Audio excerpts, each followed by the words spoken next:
এই উম্মতের নারীদের জন্যই নবী সাল্লাল্লাহু আলাইহি ওয়াসাল্লাম 4টা কাজের সুসংবাদ দিয়েছেন। 4টা কাজ করতে পারলেই জান্নাতের যে কোনো দরজা দিয়ে ইচ্ছা তারা প্রবেশ করতে পারবে। বাসায় গিয়ে এই হাদিসটা শুনিয়ে দিয়ে। 1 নাম্বার, তারা যদি 5 ওয়াক্ত নামাজ পড়তে পারে, 5 ওয়াক্ত নামাজ টাইম টু টাইম পড়তে পারে। 2 নাম্বার, তারা যদি রমজান মাসে সওম রাখতে পারে। 3 নাম্বার, তারা যদি লজ্জাস্থানের হেফাজত করতে পারে, মানে পর্দা করতে পারে। এখানে আমি খাস পর্দা বোঝাচ্ছি, ডিজিটাল পর্দা বোঝাচ্ছি না, খাস পর্দা বোঝাচ্ছি। পোশাক এমন হবে না যেটা পরলে শরীরের কাঠামো বোঝা যায়, এমন পোশাক চলবে না। পোশাক এমন হবে না যেটা পরলেও বাইরে থেকে ভিতরের অঙ্গ দেখা যায়। পোশাক এমন হবে না যেটা অমুসলিমদের সাথে সাদৃশ্য আছে। আর পোশাক এমন হবে না যেটা পুরুষদের পোশাক। তারা যদি তাদের লজ্জাস্থানকে হেফাজত করতে পারে। আর 4 নাম্বার, যদি স্বামীর আনুগত্য করতে পারে।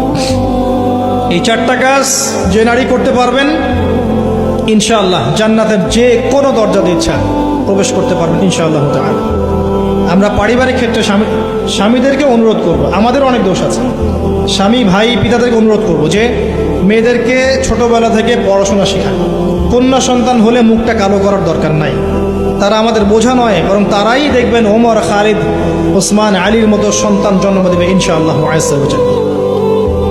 তাদের গর্ভ থেকেই সন্তান জন্ম হবে ইনশাআল্লাহ। সন্তান মেয়ে হলে মুখটা কালো করার প্রয়োজন নেই। আমরা ওদেরকে দিন শিক্ষা দিব, উপযুক্ত পরিবেশ দিব, নিরাপত্তা দিব, নিরাপদ পরিবেশে দিন শেখার ব্যবস্থা করব। এটা আমাদের উপর দায়িত্ব। তাদেরকে সম্পত্তির অধিকার দিতে হবে, এটা আমাদের উপর দায়িত্ব। জুলুম করা যাবে না, তাদের উপর জুলুম করা যাবে না। তাদের ব্যাপারটা, ফিতরতটা হচ্ছে তারা একটু বক্র হবে। তাদের ফিতরত, তাদের চরিত্র স্বভাব হচ্ছে তারা একটু বক্র হবে। এটাকে মেনে নিয়েই চলতে হবে। ফিতরত এটা ওদের, তারা বক্র হবে। আপনাকে আমাকে মেনে নিয়েই চলতে হবে। আল্লাহ পাক তৌফিক দান। এটা এই জায়গায় শয়তান এসে সুযোগ খুঁজবে, এই জায়গায় শয়তান সুযোগ খুঁজবে। এখানেই সবরের পরিচয় দিতে হবে। আল্লাহ পাক তৌফিক দান। তাদের দিন শিক্ষা নিশ্চিত করার পর আমলের এখতিয়ার দিতে হবে। সারাদিন ওদেরকে দুনিয়ার কাজে ব্যস্ত করে রাখবেন না। আমরা ওদের উপর যত কাজের চাপ দিয়ে রাখি, এই কাজগুলো করার পর আমল করার ওদের ফুরসত থাকে না। কাজের চাপ কমিয়ে দেন। এতগুলো তরকারি কেন রান্না করতে হবে? 1টা 2টা করলেই তো এনাফ। সময় দেন, ওদেরকে সময় দেন। প্রতি বেলায় কেন চুলায় হাঁড়ি চলাতে হবে? নবী সাল্লাল্লাহু আলাইহি ওয়াসাল্লামের তো বাড়িতে 3 মাস কখনো চুলাই জ্বলে নাই। পরপর 2 বেলা তিনি কখনো পেট ভরে খাননি। আমাদের প্রত্যেক বেলায় কেন এত রান্না করতে হবে? ওদেরকে এত ব্যস্ত রাখবেন কেন? সময় দেন, পড়াশোনা করতে দেন, তালিম করতে দেন। 1 বেলা রান্না করেন, 3 বেলা খান। ওরা এত মার্কেটে ঘুরবে কেন? আমরা কি মরে গেছি নাকি? আমরা মাসের বাজার করে দেবো। 1 মাসের বাজার আগেই করা শেষ, বাসায় থাকো। মাসের বাজার করে ফেলবে। রমজান আসছে, রমজান আসার আগেই সব শপিং শেষ।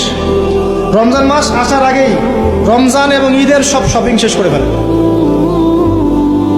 যতটুকু সামর্থ্য আছে এটা দিয়ে করেন। রমজান মাস পুরো ইবাদতে কাটাবেন ইনশাআল্লাহ। ঘন ঘন মার্কেটে যাবেন না। বাড়ির মা বোনদেরকে এত মার্কেটে যেতে দিবেন না, বাসায় রেখে দিবেন। এত প্রয়োজন নাই তো আমাদের। বাসায় পরিবেশটাই মূল কথা। আমরা ওদের উপর অনেক জুলুম করে ফেলি, ওদের প্রতি ভ্রুক্ষেপ করি না। দেখবেন নিজের স্ত্রীকে ভালো লাগে না,